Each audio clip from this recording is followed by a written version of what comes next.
Hi there viewers, I'm the Extraordinary Tourist and welcome to another episode of my animation diaries. In this episode I'm going to continue on from last week and give you an update on my Desert Scavenger character called Mare Sue. The good news is that I'm getting very close to finishing the character, and I'll have some animation to show you of the character in motion as we progress through this update. So without further ado, on the screen here I have the completed template of my character, and this is the actual final version of the file before importing it into CrazyTalk Animator. You can see there all the mouth sprites layered over there, and all these crosses that you see on the character, they're all reference points for the bone rig once this gets imported into CrazyTalk Animator. Some of the things I've done to the character, apart from finishing off the mouth sprites, which I hadn't done last week, includes a lot of shading and stuff on the character's sort of body to get this highlight. And I've also done a lot of work around the joins for these legs, so that as I was showing you last time, when the legs move around it's not quite so obvious that it's just like a puppet rig type there. So once that's all done, I had to import it into CrazyTalk Animator, which I'll show you over here.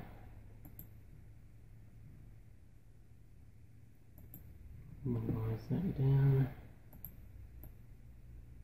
and bring this onto the screen. So this is what the character looks like in CrazyTalk Animator's Character Composer. That's pretty much how it is once you import it straight in. And when you do the bone rigging, most of that's done for you. All you have to do after that is do the mesh wire thing here and adjust that so that when these bones move around, the sprites warp how you would like them to warp. So I've got it set up to be quite fine at the joints so that there's not as much distortion when, say, she bends her elbow or bends her knees, so it looks a bit more natural. And of course you can sort of preview how these bones and things are moving once you've got the character in here. And you can also do things like change the sprites around. So I was showing you in the last couple of diaries how this character has two versions for the head sprites, head and body sprites. So you can have this version where she's wearing the hat and goggles, or if you want you can change over to this version and change her torso so that she doesn't have the scarf around the neck here, and that way you can have the character running around more typically like she would in the Star Wars films, where she doesn't actually wear all the headgear. And it's the same with everything, like you can play around with all the sprites in here. You see I've got all the mouth sprites here, different mouth positions, and eye sprites, so various expressions, and of course you've got all the hand sprites, so you can change the hands around as well. none of those changes that I've just done are permanent. I've actually put her in a very short test animation that I threw together, which I'll go to now.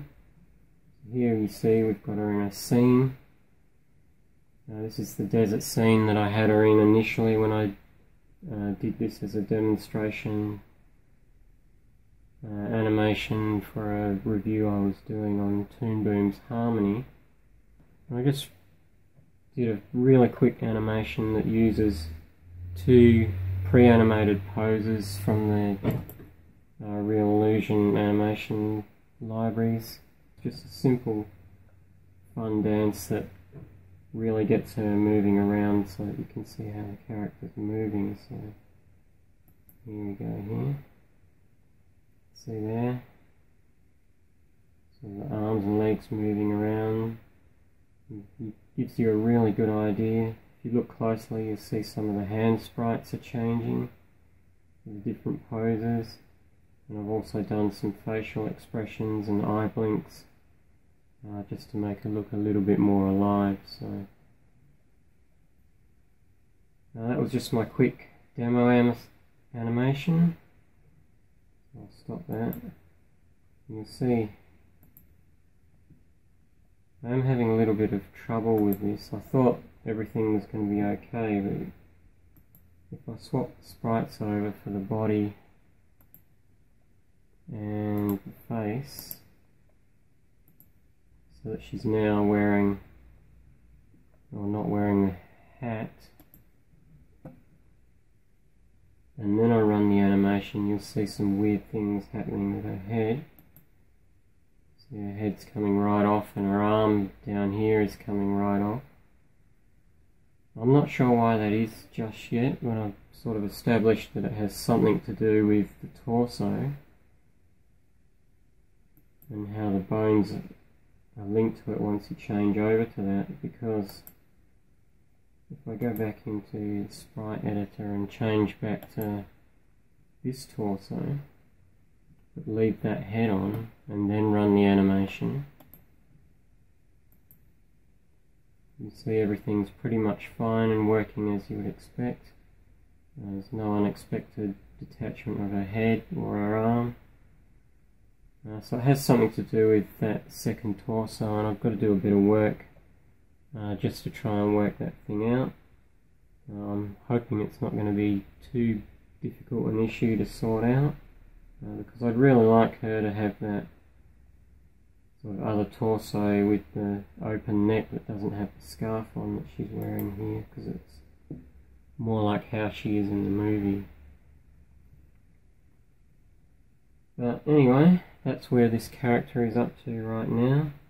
Once I've solved that problem with the head detaching from the second version of the torso, all I've got to do is create her weapon, which is the staff that she uses, and that's going to have multiple images because I want to do a version of the staff on its own and then versions of the staff with her hands holding onto it, so that you can have the character holding the staff in combat and different poses properly, and not sort of trying to just use the existing hands of the character to make her hold it, which won't look quite as good. But that's where I'm at the moment. I'm pretty much on track for hopefully getting this character finished by the end of the week and into my Real Illusion Marketplace store by early next week. So I hope you found this update interesting, and until next time, thanks for watching.